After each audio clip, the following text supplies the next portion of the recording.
Welcome to the voice of St. Anthony Parish from Allston, Massachusetts, right here on WROL 950 AM 100.3 FM. And you can also hear us at CatholicAudiomedia.com. That's CatholicAudiomedia.com. And don't forget, you have a standing invitation to our 10 o'clock AM Mass on Sundays. So come check that out. And also, on Wednesday evenings from 6 to 7 during adoration, I offer confession as well as 3 o'clock to 3:45 on Saturdays. And that's a very powerful sacrament. Some of the people who may be listening right now who are not Catholic don't understand the point of confession. But confession is a very powerful sacrament. It's more powerful, as I always say, than exorcism. Every exorcist will tell you, which is why, as you heard me last week, I don't get into celebrity exorcists.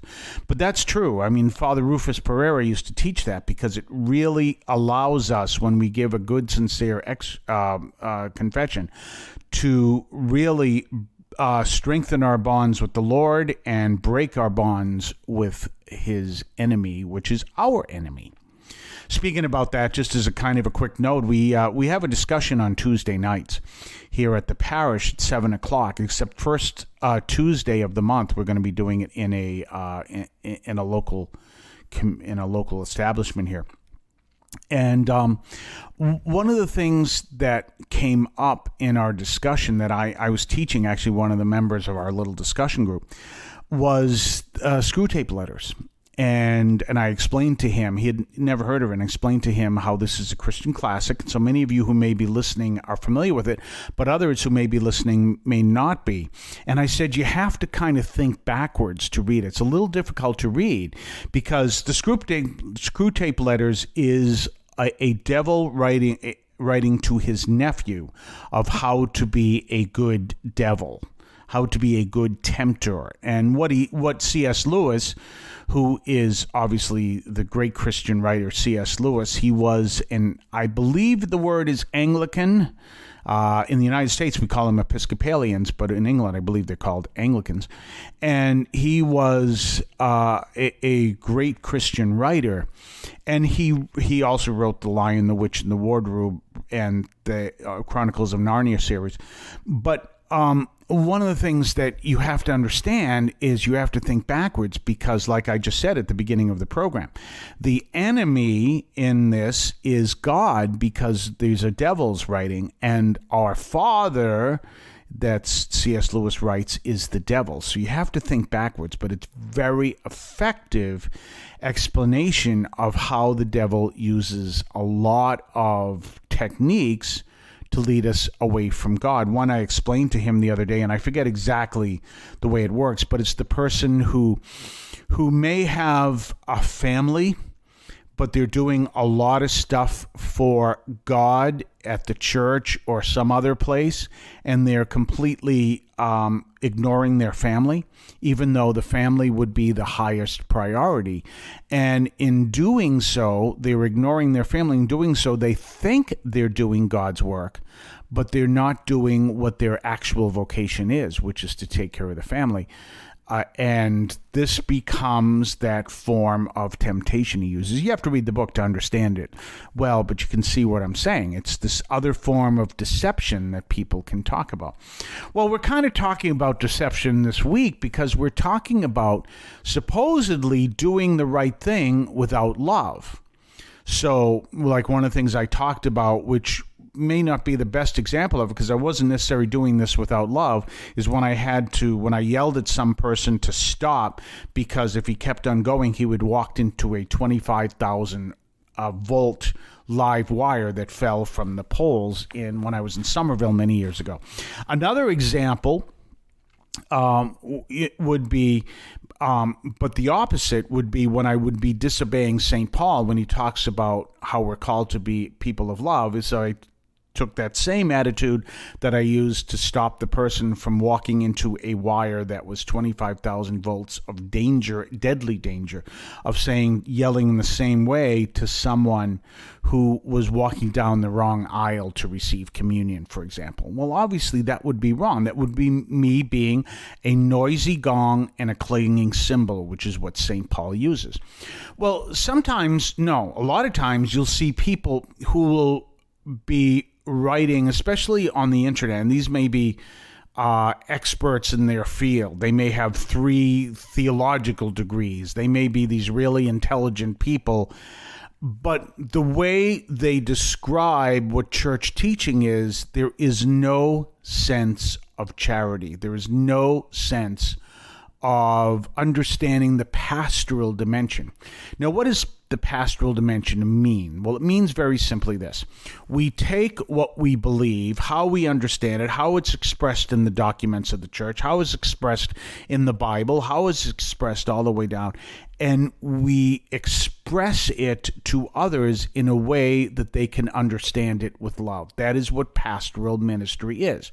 We're going to talk more about that on the other side of the break. You're listening to the voice of St. Anthony Parish from Allston, Massachusetts, right here on WROL. We'll be right back. Don't forget to tell others where they can find our program. You can hear us on WROL 950 AM and WROLradio.com at 3 p.m. Eastern Time, Monday through Friday. We then podcast the program on your favorite podcast platform and at CatholicAudiomedia.com. That's CatholicAudiomedia.com. You can also hear us at our parish website, that's StAnthonyAlston.org. That is StAnthonyAlston.org. Let others know where you can find us and spread the word about the Catholic Audio Media podcast. And don't forget that we are here every single Monday through Friday at 3 o'clock in the afternoon, as I said. So we're talking here about this understanding of how we express things and doing it in love. And I talked about the different ways of doing it that would be incorrect, or maybe it would seem incorrect, but it was the only way to do it. Well, and it was the most effective way. Well, one of the things you're seeing is people who will describe church teaching with no sense of pastoral understanding. So what that means is I take church teaching and I explain it to you in a way that helps you understand it, but also is done in a more friendly way. Let's take, for example, something that has nothing to do with the church. I'm explaining to you the importance of stopping at a red light. Now, I can do it this way. You better stop at that red light anytime you come to it. Anytime you see a red light, you better stop. And if you don't stop, you can expect to get a ticket. Well, everything I said is true, but it was done in a way that was almost nasty and may have you kind of shaking as you're writing this down in your notebook. That's never a good way to teach anyone, being that nasty. However, you can also go from the sublime to the ridiculous. Well, it's really not. It is a real no-no if you come to a red light and you keep on going. Then it makes it just a little bit soft in a sense, makes it a little bit, it doesn't explain the urgency of the importance of stopping. So I want to communicate this in a way that best understands this, but not makes it, underplays the importance, but also not makes it so that you're shaking, your hands are shaking as you're trying to write the notes. So I take this truth, which is when you come to a red light, you need to stop, and I put it in a friendly manner. Okay, as you're driving, there's going to be a red light coming up here, and always make sure you stop at a red light because, number one, it's the law, and number two, you put everyone's life in danger in that intersection if you do not stop at a red light. Done in a good way, in a pastoral way.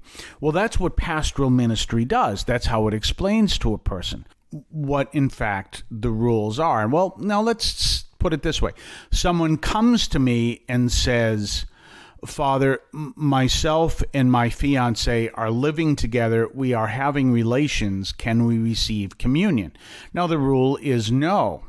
And because that would be considered a sin, and so they would have to be free from sin, be free from that sin, or obviously sin in general, in order to receive communion. At least I should say serious sin. No one is ever free from sin because, as St. as the psalmist says, the just person falls 7 times daily. But from serious sin, from what St. Paul would call the deadly sin, which we translated to mortal sin. So I could be the nasty person. Do you want to receive communion? That's going on? Absolutely not.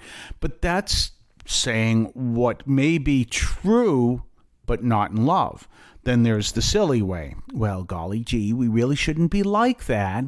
But if you can think of another solution, we can maybe work something out. That's the silly way. But let's go for the straight pastoral understanding. Well, no, because what you're showing me is you're not ready to receive communion, but what I'd encourage you to do is the two of you become people of prayer and bring your situation to prayer. And although I can't give you communion at this time, what I want you to do is I want you to pray, because the most important thing is to draw yourself to the Lord and let Him lead you down the path to His to union with Him and being open to be able to receive communion correctly. Pastoral ministry. We'll talk more tomorrow. Have a blessed day. I want to call your attention to Catholic TV, which offers great faith-filled, family-friendly programming 24 hours a day. You can find your cable channel at www.getcatholictv.com, and you can watch online on the free apps or check out the YouTube channel. Daily Mass, Rosaries, the Divine Mercy Chaplet, and the Our Lady of Perpetual Help Novena are all available online and on demand. Check out CatholicTV.com. If you would like to support our program, please consider a donation to St. Anthony Parish in Allston, Massachusetts. There are several ways to consider this. One is to purchase any of our merchandise, which you can find at the shopping tab at CatholicAudiomedia.com. That's CatholicAudiomedia.com. There are coffee mugs there. There's also my latest book, Encounter Christ in Your Humanity, all of which you can find at the shopping tab at CatholicAudiomedia.com. You can also donate to the show directly through either the Donate tab, also at CatholicAudiomedia.com, or by sending a donation through the U.S. Postal Service with your questions and comments at 43 Holton Street, Allston, Massachusetts, 02134. That's St. Anthony Parish, 43 Holton Street, Allston, Massachusetts, 02134. Finally, the best way you can support our parish is to attend Mass on Sundays at 10 o'clock and be a part of our parish. We thank you for any support you would like to give to St. Anthony Parish in Allston, Massachusetts, the sponsoring parish for this media outreach to Catholics and other Christians in the WROL, WEZE, and podcast listening audience. In Cristo vivimos.